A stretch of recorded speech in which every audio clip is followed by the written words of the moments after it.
জাতীয়তাবাদী দল জিয়ার দল, যিনি স্বাধীনতা ঘোষণা করে বাংলাদেশে বহুদলীয় গণতন্ত্র প্রতিষ্ঠা করেছিলেন, সেই জিয়াউর রহমানের নাম এবং জিয়াউর রহমানের দলকে নিঃশেষ করে দিতে না।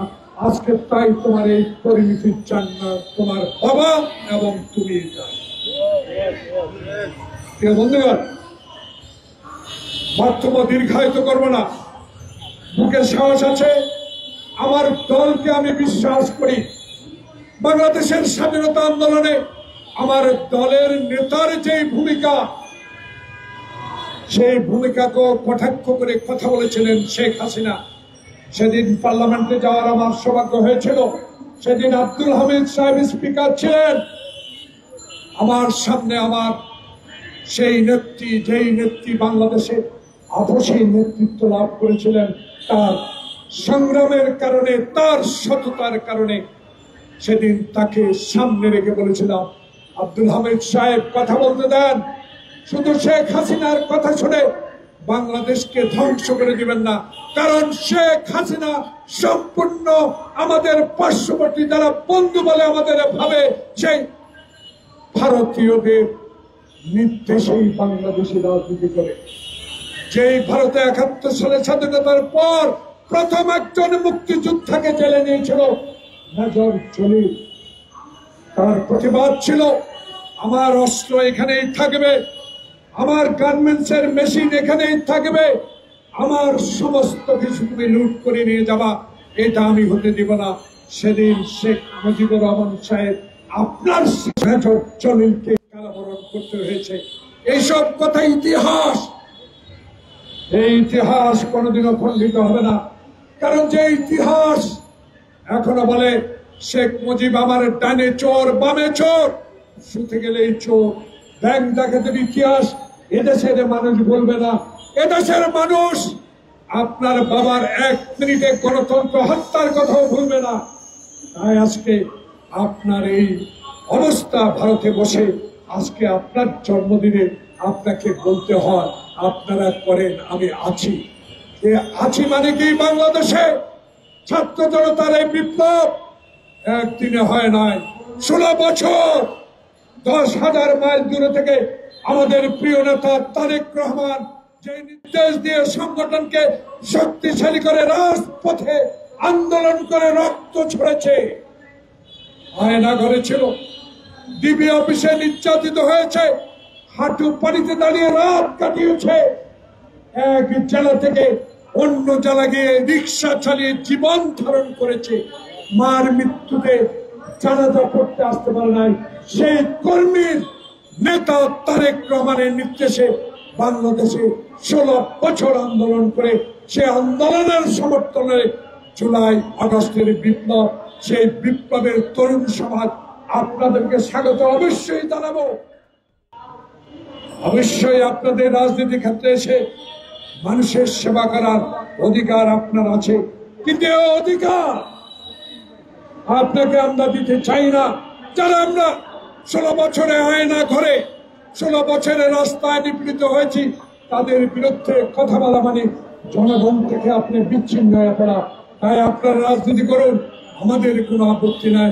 কিন্তু আরেকটি প্রমাণ হবে, ডক্টর প্রফেসর মোহাম্মদ ইউনূস সাহেব আপনার সামনে অগ্নি পরীক্ষা, লন্ডনে বসে নেতার সাথে আলোচনা করে উত্তাপ কিছু প্রশমিত করেছেন।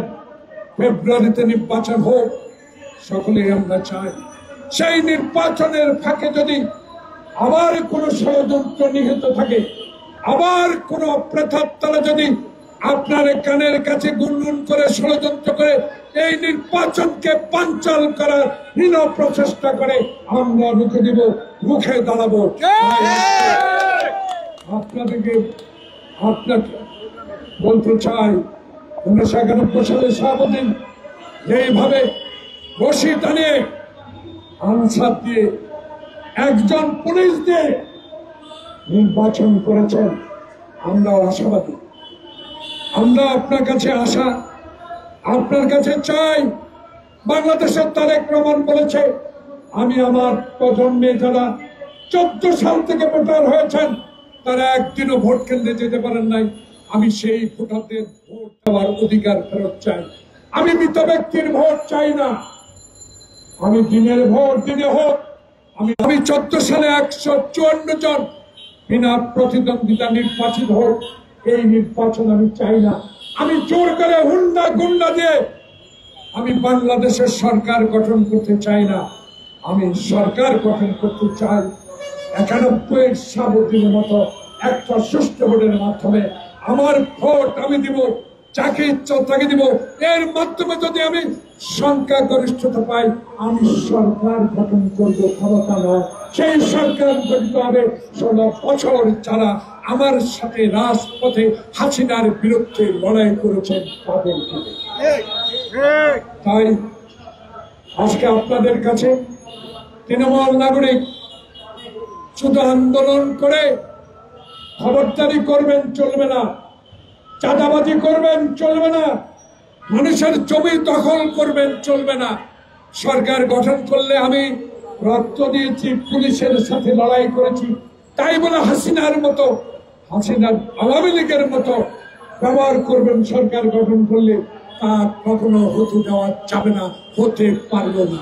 তাই নেতা কর্মী, আমার নেতা তারেক রহমানের নির্দেশ মতে আসুন, আগামী ফেব্রুয়ারি একটি সুষ্ঠু নির্বাচনের মাধ্যমে জনগণকে বাছাই করতে দেন কারা সরকার গঠন করবে, কারা নিরপেক্ষ ভাবে এই দেশে ক্ষমতা বা সরকার গঠন করবে, তাদের উপরে ছেড়ে দেন। জোর করে কেউ আর ক্ষমতা দখল করতে পারবেন না, তার প্রমাণ গতকালকে 2 জন প্রধান নির্বাচন কমিশনের গ্রেফতার। তাই নির্বাচন কমিশন সাংবিধানিক প্রতিষ্ঠান, অতীতে হাসিনা কাজ করতে দেয় না, তার ফল কি? জেলখানা। তার ফল কি? মামলা। তাই আপনাকে উদ্দেশ্য করে বলতে চাই, এখন হাসিনা নাই, এরশাদ নাই, এখন হারুন বিপ্লবী নাই, এখন বাংলাদেশে আছে ডক্টর প্রফেসর মোহাম্মদ ইউনূসের মতো একজন সজ্জন ব্যক্তি, যে ব্যক্তিদের অধীনে একটি নিরপেক্ষ নির্বাচন অনুষ্ঠিত হয়ে দেশে বিপ্লবের সাথে যে দল সহযোগিতা করে বিপ্লবকে সফল করেছে, সেই দলের এবং সেই সংগ্রামী দলগুলো নিয়ে আগামীতে একটি সুষ্ঠু নির্বাচন হবে।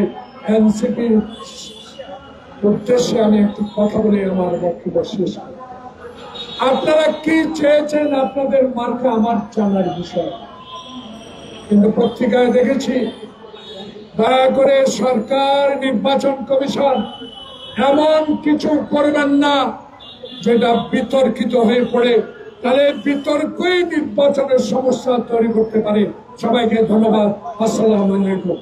আচ্ছা, এখানে নন এমপিও শিক্ষকদের এমপিও ভর্তির বিষয়ে আমরা আমাদের রিজভী সাহেব সমর্থন দিয়েছে। আমরা তৃণমূল নাগরিক পক্ষে অনতি বিলম্বে এদের সাথে সরকারের আলোচনা করা উচিত।